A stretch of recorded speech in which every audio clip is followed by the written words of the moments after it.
The wind howled through the crooked streets of Inishglow as Liora stared at her brother on the threshold. Rain slicked the stones behind him, turning the alley to quicksilver. He smiled, uncertain now, as if afraid that too much silence might send him back where he came from. "You're not real," she breathed. Arlen tilted his head. "Would it help if I pinched you?"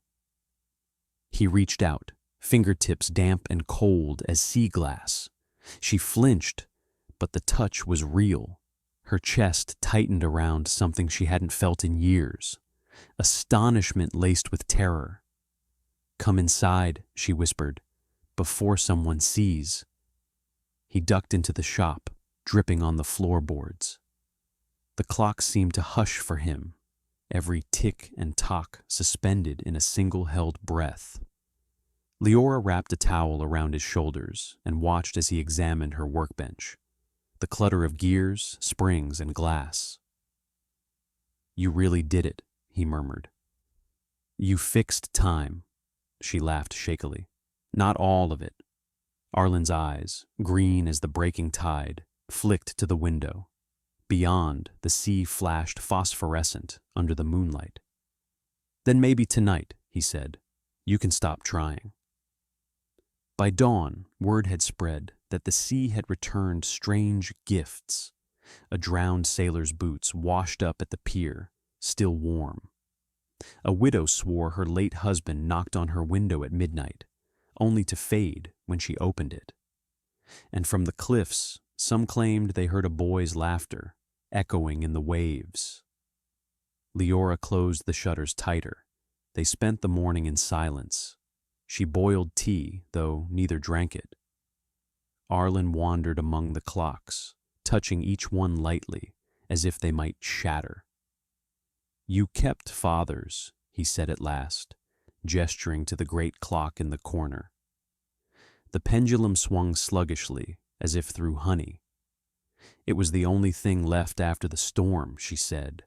"Mother couldn't stand the ticking, so she gave it to me." Arlen smiled wistfully. "She hated how it always ran slow." "So do I," Liora admitted, "but I've never managed to fix it." He crouched, studying the mechanism. "Maybe it isn't broken," she frowned, opening the casing. "Everything breaks." "Not everything stays that way." His words were soft, but something in them made her step back, a note of memory that wasn't human. His reflection in the glass didn't move in sync. It shimmered half a beat behind, as though reluctant to follow him. Liora pressed a hand to her chest. "How long do you have?" He didn't answer right away. "Until the tide turns again." "Sunrise, maybe. That's not enough." "It's more than most get." They left the shop just before dusk. The street smelled of kelp and smoke. Paper lanterns bobbed from every window, offerings for the night of return. The whole town moved with the hush of a festival that was half prayer, half fear. Arlen led her toward the cliffs, the way they used to race as children. The path was overgrown, but he seemed to remember every stone.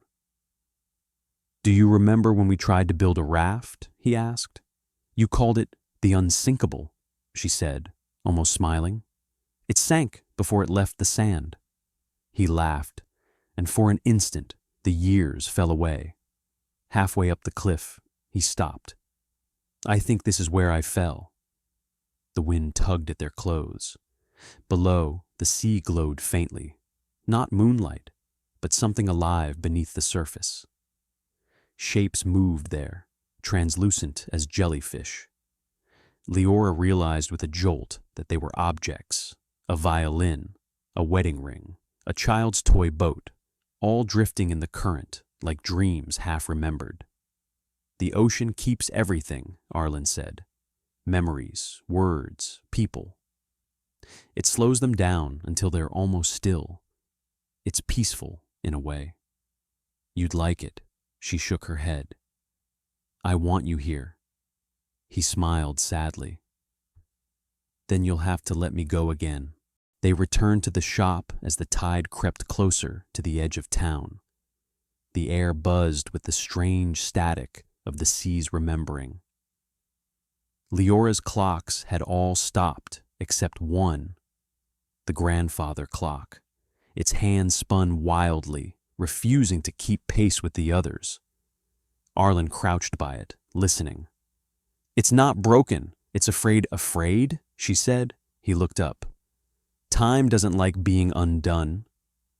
"It fights back." Leora gripped the edge of the table. "Then we'll fight harder." He smiled, but his eyes were distant. "You can't whine forever, Lee. Every spring break, eventually." He moved closer, brushing her cheek with a damp thumb. "You tried to fix me for years, but I wasn't a clock." "I could have saved you," she whispered. "If I'd been faster." "You were 10. That's not an excuse." Arlen studied her a long moment. Then he reached into his pocket and pulled out a seashell, small, white, spiral. "The sea gave me this before it sent me back," he said. "It's full of time." When she held it to her ear, she didn't hear the sea. She heard ticking. That night, the wind howled like a living thing. The townsfolk prayed indoors, afraid to look out their windows. But Leora and Arlen sat on the shop floor among the clocks, their hands entwined. He told her stories of the ocean's depths, of staircases made of coral, of candles that never burned out, of people who forgot their names and became whispers. He said time was different there, not slower or faster, just sideways. Leora tried to memorize the shape of his voice, the exact green of his eyes. She didn't know how to measure a night that was already running out. When the first gray of dawn began to spread across the window, Arlen stood. "It's time," he said. "No," she said quickly. "There's still—" The clocks all struck once, together. Then silence. Outside, the tide had turned. The sea was waiting at the end of the street, lapping against the stones. It had come higher than ever before, glittering with impossible light. Arlen stepped toward it, barefoot again. Leora followed, clutching the ticking shell in her palm. "Please," she whispered, "don't leave me again." He turned, eyes full of both sorrow and peace. "You don't lose me by letting go, Lee. You lose me by trying to hold on." She wanted to argue, to scream, to fix, to repair, but something deep inside her understood. She kissed his forehead. He smiled, and for the first time, his reflection matched him perfectly. Then the wave rose, took him gently by the hand, and pulled him back beneath the surface. The light faded. The water calmed. Leora stood there until the sun climbed over the sea, painting the horizon gold. When she returned to the shop, every clock had reset itself. The grandfather clock chimed, once, clean and true. For the first time in years, all her clocks agreed. Leora placed the seashell beside it and listened. The ticking inside was faint now, almost gone. She smiled. Next spring, when the tide turned green again, she walked to the shore and set a small clock on the sand. Its hands pointed to midnight, the moment she had let him go. The sea took it gently. And somewhere beneath the waves, time exhaled. A year passed, and Inishglow changed in small, unremarkable ways, the kind that only clocks notice. The baker's daughter married the fisherman who once swore he'd never set foot near the sea again. The old widow down by the docks no longer kept her window shut during the tides. And the sea, fickle, glimmering, half alive, behaved itself, at least for a while. Liora Mareth's shop became something of a legend. Travelers passing through the town would pause outside her window, where dozens of clocks ticked in uncanny unison. Each was wound to the same hour, 12 o'clock, and though none moved forward, they never stopped. Time stood perfectly still inside her shop, as if paying its respects. She still worked there, of course.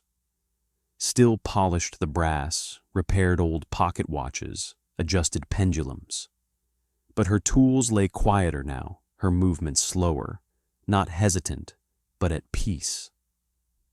Sometimes, when customers asked how she managed to make her clock so precise, she would smile faintly and say, "Time behaves better when you stop arguing with it." Few understood what she meant. On the anniversary of the tide's turning, she walked to the shore just before dawn. The sea was calm, glass-like, breathing slow. The same green shimmer hid beneath its surface. But it felt gentler now, like a memory that no longer hurt. Liora knelt in the wet sand and placed another clock by the water's edge.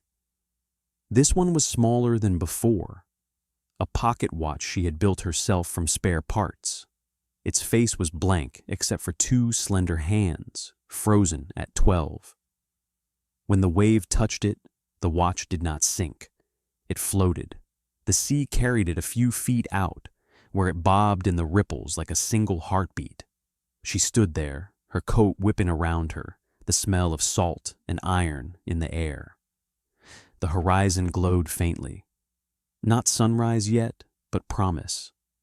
For a moment, she thought she heard laughter again, not haunting, but familiar, like an echo softened by distance. Arlen's voice. She didn't call back. Some echoes are best left to fade.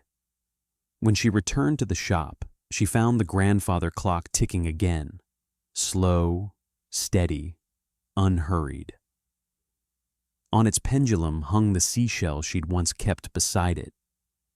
The ticking inside had long since stopped, but when she held it to her ear now, she swore she could hear two faint beats, one hers, one his. Liora smiled. The sea, she realized, never forgets, but it forgives in its own way. She wound the clock once, gently, then let it run, and as the hands moved forward, truly forward for the first time in years, dawn broke over Inishglow, painting the sea and all its memories in gold.